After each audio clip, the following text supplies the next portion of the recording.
Hello and welcome to this week's episode of Dadas Show, coming to you from the newly refurbished Manzoni 680 Hotel in Nairobi's CBD. I'm your host, Ashiko Mbune. As always, Dadas Show aspires to promote the spirit of sisterhood and solidarity amongst Kenyan women. And we do this by creating an open and a safe platform for women to discuss issues ascertaining to their health and well-being, their lifestyle, their careers, their families, and anything that affects them in one way or another. We also take pride in having real conversations that matter not only to women, but to families and to our communities at large.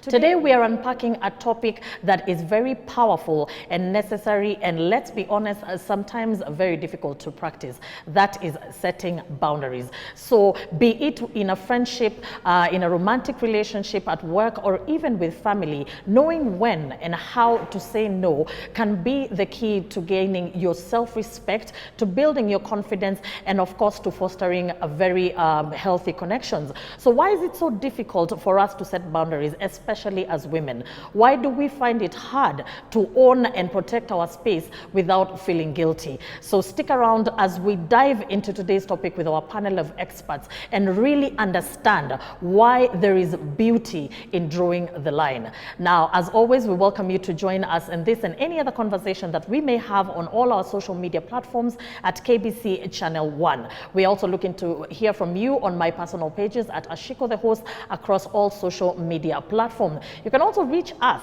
on Facebook at Dadas Show KBC. Before we get into this very, very interesting and powerful conversation today, let's take a look at the following feature. A boundary is a limit or edge that defines where something ends and something else begins. Boundary can also be defined as a limit or edge that defines you as separate from others. Boundaries are essential for maintaining psychological well-being. Setting healthy boundaries involve establishing personal limits to protect your well-being and ensure respectful relationships. This includes communicating your needs and expectations, saying no when necessary, and prioritizing self-care. Healthy boundaries define what is appropriate behavior in our relationships and behavior that keeps both parties safe. As an adult, healthy boundaries are essential for maintaining healthy relationships, protecting your mental health, and ensuring personal growth. Boundaries differ from person to person and are influenced by differences in culture, personality, and social context. Boundaries appropriate in a business meeting will seem irrelevant in a family gathering. Setting healthy boundaries requires good communication skills that convey assertiveness and clarity. Steps in setting healthy boundaries include: be as clear and as straightforward as possible. State your need or request directly in terms of what you would like rather than what you do not want or like. And finally, accept any discomfort that arises as a result, whether it's guilt, shame, or remorse. Our skin is an obvious physical boundary, but we have other kinds of interpersonal boundaries, including a limit that extends beyond our body. Consider what happens when somebody stands too close for comfort. We often describe it as someone invading our personal space, but definitions of personal space vary according to culture, the type of relationship involved, and social context. Other examples of healthy boundaries include declining anything you do not want to do, expressing your feelings responsibly, talking about your experiences honestly, replying in the moment, and addressing problems directly with the person involved rather than with a third party. While setting boundaries is crucial, it is just as important to respect other people's boundaries, including parents, children, romantic partners, managers, co-workers, and anyone else you interact with. For Dadas Show, my name is Miriam Odanga. Welcome back. Remember, the topic of the day is setting healthy boundaries, a path to personal empowerment. Why is setting boundaries so difficult, and why do we struggle to say no in relationships, in family, at work? So taking us through as we explore the nuances of setting boundaries is a very wonderful, very, very educated expert panel. Right next to me, I've got Dr. Jane Miner, who is a medical doctor and also a clinical psychologist. Thank you so much much, madam, for making it for Dadas show. And next, we've got Mr. Steve Mbuthia, who is a clarity coach. He'll explain to us the difference between a clarity coach and a life coach, because tunasikianga tu life coach, life coach, life coach. Now it's evolved, so we're really, really excited to having the, the latest brand in the life coach business. So thank you so much, sir, for joining us. I also cannot fail to acknowledge my wonderful audience who join us every single week as we discuss contentious issues, in a bid to actually learn, to grow, to support each other. Asanteni sana for each and every one of you, and even for you at home for tuning into Dadas show, KBC Channel 1, every single Sunday at 4 p.m. As we discuss things that will benefit all of us. Okay, so to just get the ball rolling, what does setting boundaries mean to you in a professional context? Setting boundaries is very important for every professional because you are dealing with people and you have a relationship with people. My clients are the people I have a relationship with, and I need to have boundaries with them. For them even to be able to respect me, and also for me to respect them. There are some boundaries that are actually set by what you call the psychologists and counselors board that also help to make sure that the client is taken well care of, so that we do not make mistakes. And then there are also boundaries that you set yourself even as you provide care to the clients. And of course also the boundaries you set even for your normal life. So I'll start with the ones that are by the board, because we are responsible to the board. And they know what the clients need. One of them is confidentiality, that the sessions have to be confidential, because that's the only way the client can trust you. You don't hear stories and then you broadcast them. The client would come back and do not help the client. The other one is that you should not have a dual relationship with the client. A dual relationship might mean a partnership, maybe a business partnership, maybe a romantic relationship, or even a family relationship, because you need to be objective. And the only way to be objective is to only have one relationship. The other thing is that you should not be on a social media platform with your clients, because then you can damage each other in that platform, okay? And then the ones that are related to the board are that you should be very careful to make sure that the client's integrity and dignity is preserved. You should also make sure that you do not harm the client in any way. You should also make sure that there's justice, because there are sometimes maybe there are mitigation issues and you may want to take one side. You should not take one side, there should be justice. And other things that come in is that your integrity is also very important, even in the professional boundaries. Okay. Yeah, thank you so much, Dr. Jane, for expounding what setting boundaries means to you personally and in your journey as a professional. What about you, Mr. Mbuthia? What does setting boundaries mean to you in your professional, context? Let me start by unpacking the word boundary. In many spaces, when you hear the word boundary, you're thinking of a fence, which is keeping somebody else out and hopefully keeping yourself in. But for this context of today's conversation, I'd like us to think of a boundary as a filter, which then now comes and defines what is allowed in and what you allow other people to be able to get into your space. So for this context, there's personal boundaries. This is boundaries around your time, your values, your space, which then now define how you will deal with me. And then there are social boundaries. Social boundaries is about how others will treat you, which also means how you will treat others. And then lastly, there is what we'd call professional or workplace boundaries, which is what are the expectations when we work together? What are the expectations in terms of workload, in terms of time, and how we communicate? So boundaries are not necessarily just about keeping people out, but how do we filter and then build relationships, like Dr. Jean has just mentioned. I like that. I like that outlook. We are not talking about, because whenever we think of boundaries, like you've said, very rightfully put, you think of offense. You think of putting people out. So I understand why someone can feel guilty, because it feels like you're shutting people out. But I like the way you're expounding that it's about, it's about your space. You're protecting yourself. Not because that person is bad, but you're protecting what you're filtering, what you want, you can let in at that particular moment. Thank you so much. Now, we've talked about setting boundaries being a little bit difficult for women. Dr. Jane, why is setting boundaries especially important for women, let's say in Africa or in Kenya cultural contexts? One of the things that happens in our setups, and a lot of people have identified with it, that the woman is under a lot of scrutiny. In the workplace, they are looked at as somebody just there for a show, and easily taken for granted. And of course, sometimes even the promotions come with granting favors to others. Yes. And so such a thing will allow somebody to do a lot more to get respect, so that you are not being respected because you're a woman. The other aspect is that I think something that we were thinking about earlier, the nurturing woman.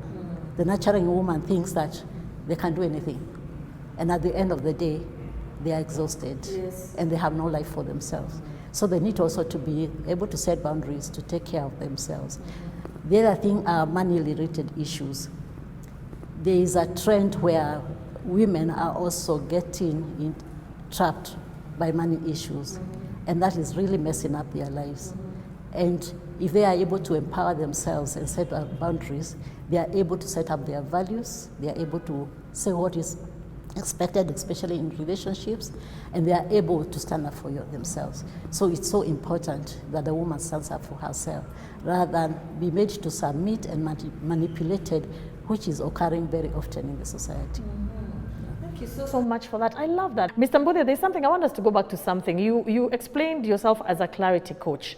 Please enlighten us on what a clarity coach is all about and how you help your clients to identify the need to set boundaries. When you think of clarity coach, like the word says, is clearing out the noise that is around you. So this could be coming from society, like you've mentioned. It could be coming from family. It could be coming from your workplace. So as a clarity coach, what I do and what we do in this space is help you define your goals. Based on those goals, define your values, like Dr. has mentioned. Then with those values, then now you can make decisions. I find that in many cases, we make decisions that are influenced by everybody else and are not necessarily coming from within. So clarity coaching is about unlocking direction and alignment, helping my clients define where they are now and where they want to go and what do they need to get there. So when you're thinking about setting up boundaries, and in this case, healthy boundaries, I find, let me say, 3 things that work for people. The first thing we start with is self-awareness. And in self-awareness, we ask, do you know yourself? Do you know what values you stand for? The challenge is that we live in a society where we've been told who we are for so long that we've forgotten who we are. And based on that, then now you don't know what you stand for or where you stand in any situations. So self-awareness is the place to start, where we help you define, like I'm saying, who you are and your values based on that. Then the second thing, having defined yourself, is self-respect. Self-respect is now teaching the rest of society how to deal with you, which is where now your values come in. I will allow this, but I will not allow some other things. So learning to say no, and like you had mentioned earlier, not feel guilty about it. Because my no is coming from a value perspective and a foundation that's well defined. So after I've known myself, I've defined and respected myself, then now what you'd call emotional intelligence. How do I then now interact with everybody else? I'm coming from a place of strength and being proactive rather than reactive. So I think boundaries give people the opportunity to be able to stand tall in a situation where there's a lot of chaos around them. Because I like the way you've explained it step by step and the importance of even having that particular system put in place. So thank you so much for that. Dr. Jane, you know, from a mental health perspective, what happens? Because here we are, we've talked about the importance and how to do it.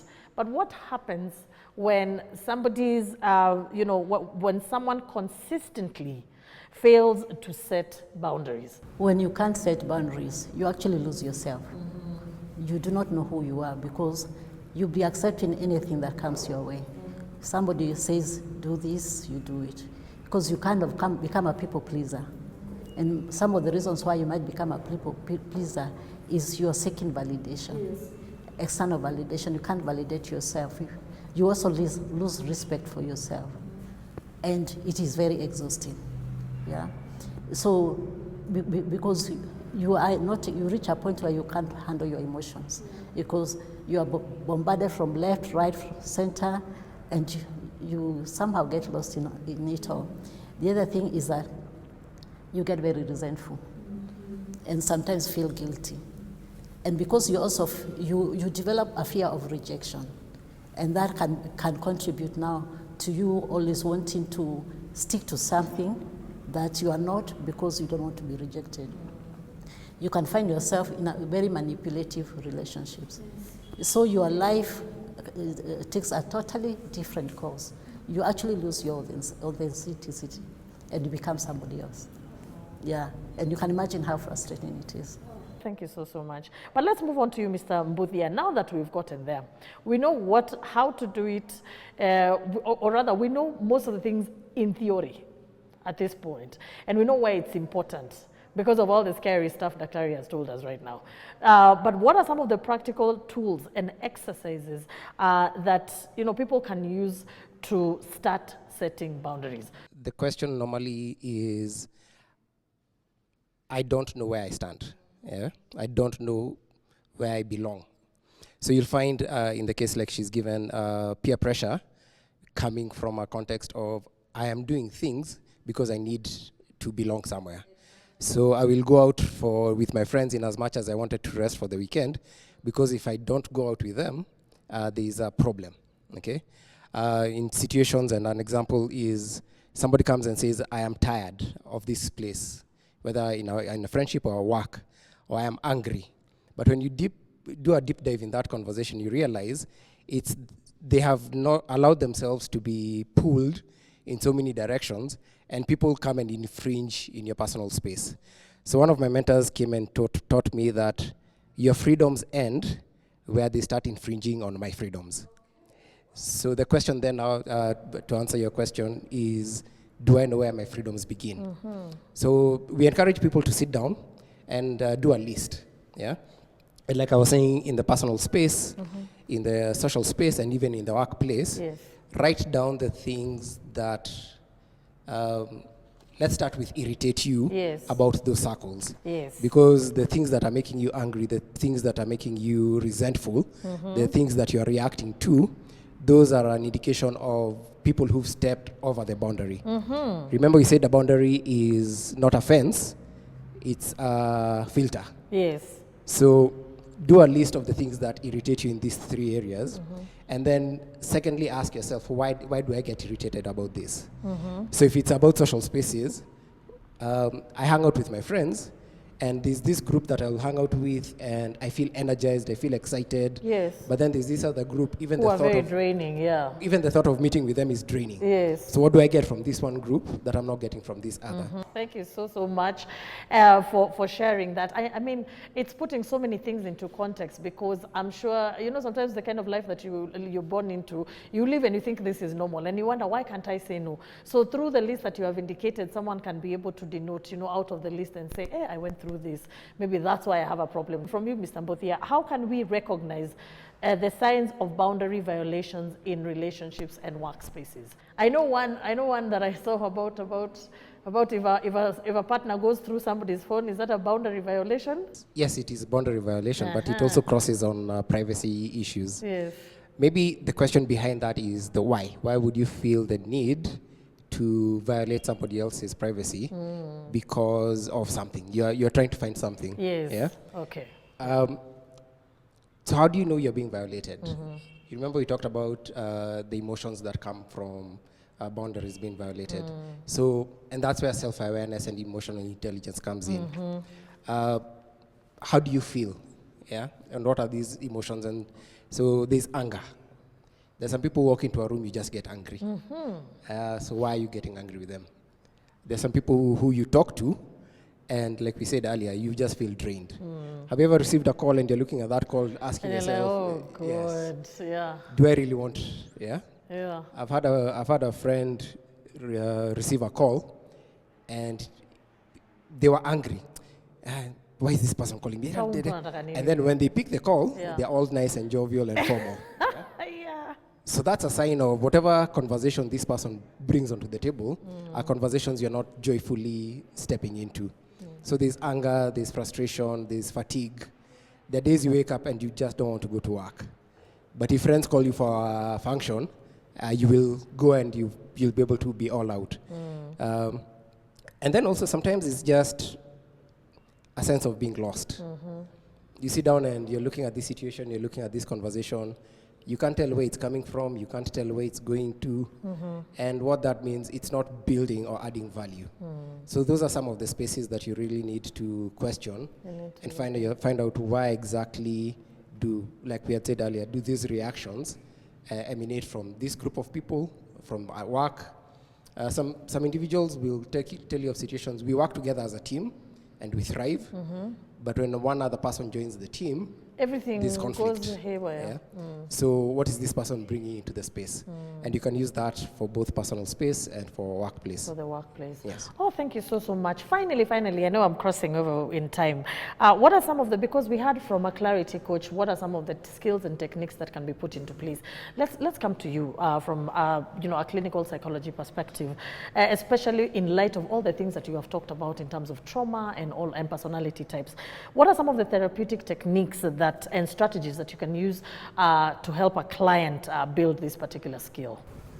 One of the things that you need to do is, first of all, deal with the root cause of the problem. Because if you don't deal with it, you'll help them and they'll come back later, especially when they have triggers, and come back and say things didn't work. So you deal with the trauma.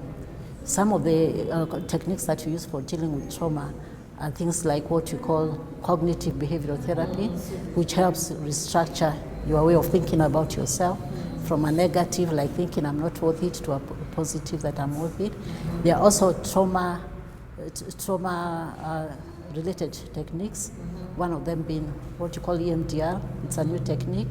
It's a reprocessing technique that is very evidence-based and effective in dealing with with all kinds of traumas. Yes. And the other thing that you also want to do is to help somebody develop assertiveness. Assertiveness. Yeah, being able to say no and not feel guilty, and sometimes even just say no and not explain and not feel guilty about it. The other things that you need to do is help improve self-esteem, where the self-esteem is also a concern. But mainly you look at what the root cause is and help the person from the root cause. You build them up you visit the root cause and help them recover from whatever it is that is causing them to be there. You work backwards, and then now you're able to help them forward.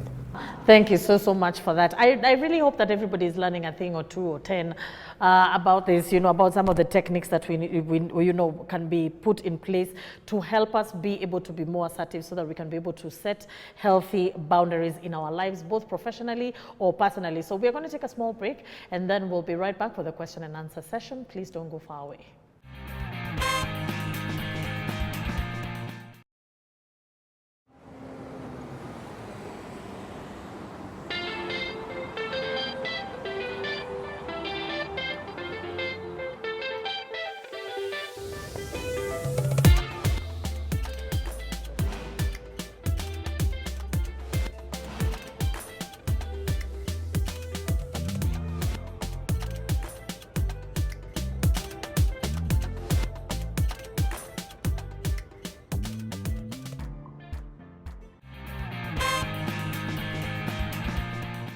Welcome back to my favorite part of the show, and remember, this is Dadas show coming to you from the newly refurbished Manzoni 680 Hotel in Nairobi CBD. I really hope you're learning a thing or two or 10 from this conversation, and you're noting areas in your life that need, a little bit of sprucing up. So we're going to jump straight into the question and answer session. We've got Mimo who has a question for the doc. My question is how we've talked about childhood traumas and how they have such a big play in our triggers, but how do I figure out where my childhood, my traumas are ending and then other people are violating my boundaries? Where is that balance between the two? Okay, one of the things that you need to realize is, have you gotten to a place where you realize what you need, what your values are, what your expectations are, and be able to explain them to whoever you are relating with. And then also have established consequences that if you continue doing this, I'm likely maybe to sit back or I'm likely to walk away. Have your way of enhancing your boundaries, yes? Maybe one of the boundaries might be, because of what has happened, somebody has attached a name to it, and that name disappoints you. You do not want to be known by that name. The only way that they can know you do not want to be known by that name is telling them, I do not like when you refer to me in that way. And remind them that this is what it does to me. And if this relationship needs to continue, you need to watch out on this. Because remember, the boundaries are for yourself, for your self-esteem, for you to be able to stand up and say what you need. You don't have, if people are not going to cope with that, then you need to realize that's not a worthwhile, healthy relationship, because you need to set up healthy relationships. You seem you have something to add on to that, yes. The triggers can't be planned, but I can choose how I'll respond. And that's where the clarity conversation comes in. I choose not to react to situations, I choose to respond. So that means having a sit down, and that's where the therapy space comes in. Somebody to help you process, find out what these triggers are, how these triggers, how you respond to these triggers, and then now you choose a positive way out of it, such that the past stop being an anchor, yes, holding you from the future, but you use the past as a foundation to build into your future. Yes. I like that. Thank you so much, Mr. Mbuthia, for that. Our next question of the day is from Rahab. Rahab, karibu sana. My name is Rahab. I would like to base my question on marriage basis because we have those women who are working and those men, the husbands who are not working. And once you see the wife is just complaining of the husband searching the handbag in the evening and even going to an extent of reading the receipts in the bag. Is that violating the boundaries of that lady? I would begin by asking why. Why is this person feeling so insecure in this relationship that they're looking for evidence of something? Okay, yes, it is violating some boundaries. It is violating your privacy. But the conversation there should be taken a step further to find out the why behind it. Like Dr. Jane said earlier, what's the root cause? Okay, if the man is feeling insecure, what's the basis of this insecurity, and what can we do about it?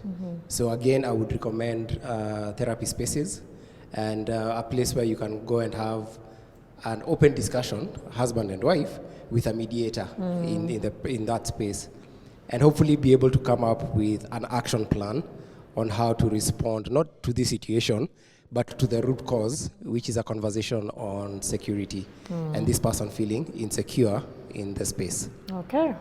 Thank you so much. I hope your question has been answered. Yeah, I mean, that was just an example, but there are very many ways, even, and they go vice versa, between man and woman, woman and man. I think what people have a tendency of doing is they respond to the action instead of what is the root cause. Why is the woman feeling like this? Why is the man feeling like this? So thank you so much for that. Allow us to move on to the next question, which I believe is for Mr. Mbuthia from Jamie. Is there an age limit on when we start setting boundaries? And if so, what is a specific age or bracket that I can encourage a child to set boundaries or even teach them practical skills? We'll actually have both Mr. Mbuthia and Daktari taking that. Let's start off with you, Mr. Mbuthia. Thank you very much, Jamie, for that question. I think when it comes to children, there are two things that need to happen. So number one is that there's a social, societal understanding of what the rights of these children are. Okay, and in our case, the government also has a say, because between the age of 0 to 18, you're a ward of the state. Yes. Yeah, and the government and within the therapy spaces, there are lines that have been drawn. So to answer your question, at what age? It starts from childbirth. Yeah? The difference is that for the first few years, there has to be an adult in that space to be able to define those boundaries for the child, and also to be able to enforce if that boundary is crossed. You'll notice that for children, as they get into the early years of school, some of the conversations are around physical space, physical boundaries. It starts from there, where we help the child understand this is appropriate and accepted by the society. And society is not the culture, it's society in general. Yes. Because you want to have a uniform standard. Yes. And this kind of touch is not acceptable. So having those standards defined for the child, and then you begin teaching them early enough that this is a yes kind of a situation, this is a no kind of a situation. The next question then is, so how do we help the child understand what to do once those boundaries are violated? And one of the things that has been happening, and I'd want to celebrate us as a nation, is the conversation around creating safe spaces for the child to be able to speak. Okay. And this safe space could be relative, it could be within the school setup, and then depending on the age of the child, is also a third party as an adult. The challenge we are having is, again, we don't know how to adapt into some of these safe spaces. So how do you help this child know that this is what is right and wrong, and in case you feel violated, this is where you can come? Okay, like I said, for the family, it starts at home, then beyond that, it can get to external social community conversation. And if we help our children learn what boundaries are early, it makes their journey much easier. Of course. So start as early as you can, but then create those safe spaces where the child can be able to come and speak. For you and the organizations that you deal with the children, that can also be one of the safe spaces, but then you also need to educate the community on why these spaces are being created and why the children are being asked to come and share. Thank you. Thank you. Daktari, do you have anything to add on that? Yeah. Yes. One of the big problems that we are having is social media. Social media is very confusing. You say this, and somebody goes to social media and sees something different and comes and argues, I saw them doing this. So we also need to be very careful what our children are watching, and also explain. Explain what's the difference between that child who's doing that and what's the difference between them and you. Show them the value of what you're doing, so that they are not thinking, oh, mom is just, or dad is just there to say a no for the sake of saying no. In fact, there are some children who, when they come to you and they have something, they already know the answer is going to be a no. Yeah? How do you, as a parent, get yourself in a situation where, first of all, you listen. Listen and validate that child for what they are coming with. And then as you validate them, you can actually show them what's right about what they want to do and what's wrong without criticizing them. You know, the no comes out as like, I don't care, I don't want to listen. But if you are able to listen to a child, sometimes you may understand where they're coming from. Maybe it's something that you are not really aware of. So you'll understand where are they coming from, understand where did they hear that it's okay to do this, yeah? Because unfortunately the society is exposing the children to the wrong things, and sometimes they'll just say, I did it because I saw it on TV, or I did it because so and so introduced me to it. And so it's that relationship that we have with the children from a young age, being available emotionally, is what is going to help them also to start noticing what is right and what is not right, and also to be able to speak out when they realize something is not right. Thank you so much, Doc. I hope, Jamie, your question has been answered. We're going to move on to our next question or comment of the day, and that is from Lennox. My question is about societal factors and cultural factors. So I've noticed that people who are bound by societal factors and cultural factors find it hard to set respective boundaries between them and the conflicting party. So I would like to ask, how can such people create the boundaries respectively and find themselves in a way that their boundaries are being respected by everyone or the other people, and they are not conflicting with the societal factors? How do you still stand your ground and at the same time still exist? Because you still have to exist within these certain communities, be it a church community, be it a religious community, be it a cultural setup, be it a society, what society expects of you. I'll start off with you, Dr. then we'll move on to Mr. Mbuthia. Let's start off with you. In a situation like that, that can itself be a catch-22 situation. However, you can argue it out in a very respectful way.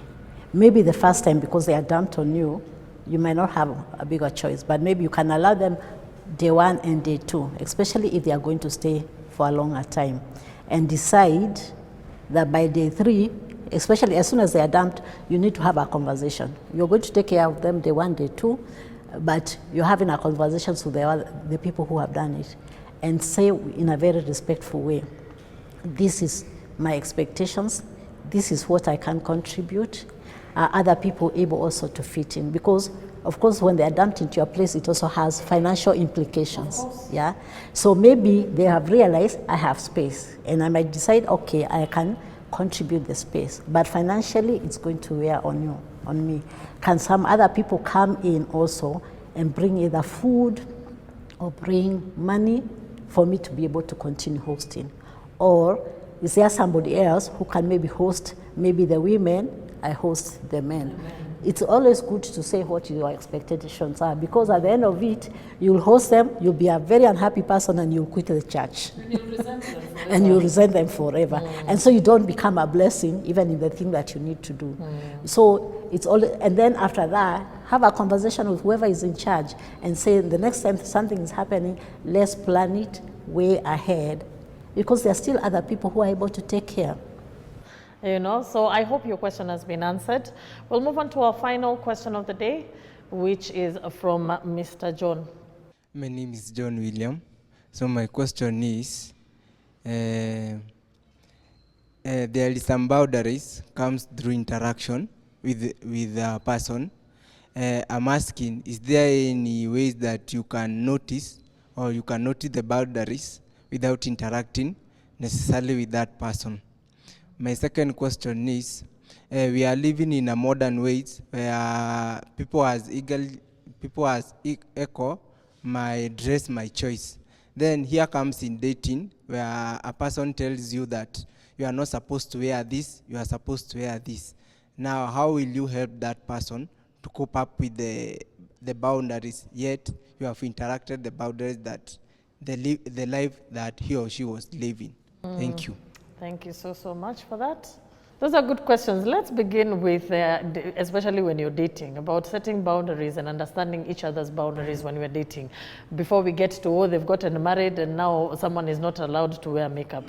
When I'm dealing with people who are dating, I usually ask them, what are the five minimum requirements that they are not going to discuss?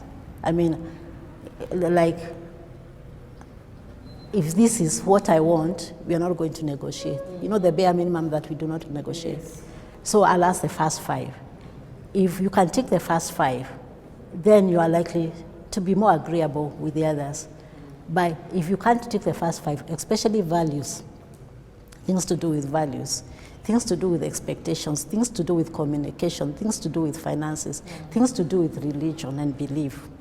If you cannot agree on those five, you're setting yourself up for a big problem. Yeah? And always say what is not comfortable with you. Yeah? You can agree with the five, but something else happens and you're not comfortable.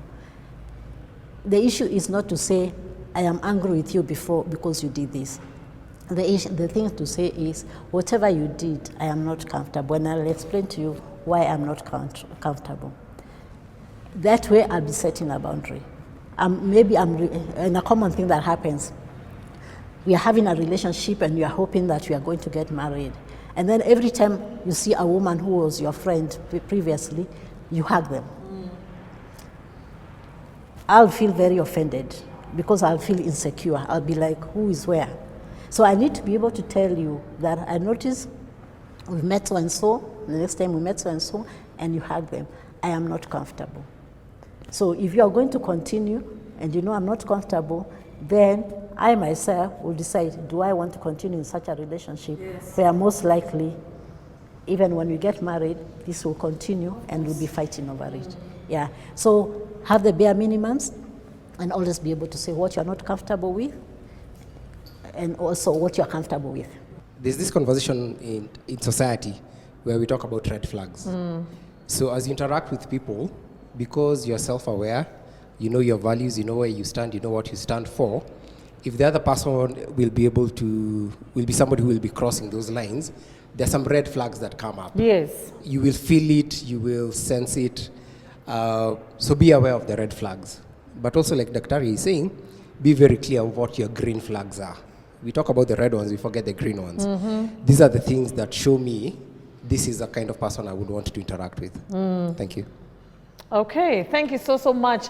We've definitely, and sadly come to the end of the show. I want to give my wonderful panelists an opportunity to give us a very brief parting shot in regards to protecting our peace and our space through setting boundaries. Very briefly, I'll start off with you, Daktari, and then finish off with you, Mr. Mbuthia.